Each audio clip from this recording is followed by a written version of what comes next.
Lura fi frar ta' sentejn ilu xar qabel l-elezzjoni ġenerali l-uffiċjal ta' Transport Malta Clint Aksisa kien tressa l-qorti akkużat fastidju sessuali fil-konfront ta' żewġ nisa kollegi fuq il-post tax-xogħol dak iż-żmien huwa kienet jokkupa l-pożizzjoni ta' direttur tal-infurzar ta' Transport Malta. Sentejn u xarejn wara. Aksisa tneħħitlu sospensjoni tiegħu u ritorna jaħdem mal-gvern propju ma' Infrastructure Malta. Dan ġie żvelat mill-Gazzetta Times of Malta kif intqal illi Aksisa reġa' daħal jaħdem mal-gvern matul il-jum ta' tnejn.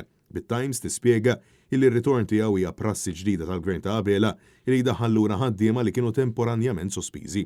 Sorsi qrib il-Gazzetta saħħu illi kull każ qed jiġi investigat bir-reqqa u dawk illi qed jitqisu bħala persuni illi għandhom allegazzjonijiet fil-konfront tagħhom mhux meqjusa bħala gravi qed jitħallew jerġgħu jidħlu jaħdmu mal-gvern f'entità differenti.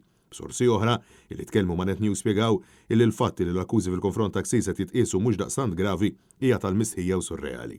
Clint Aksisa li għandu 44 sena kien tressa l-qorti sentejn ilu akkużati li ta' fastidju sesswali lil żewġ kollegi nisa b'waħda mill-vittmi deskritti mill-prosekuzzjoni bħala vulnerabbli. Filwaqt li l-eks direttur fih dan Transport Malta kien ċat l-akkużi fil-konfront tiegħu il-każ għadu mhux magħluq tant li dan l-uffiċjal tal-gvern jinsab barra fuq libertà proviżorja.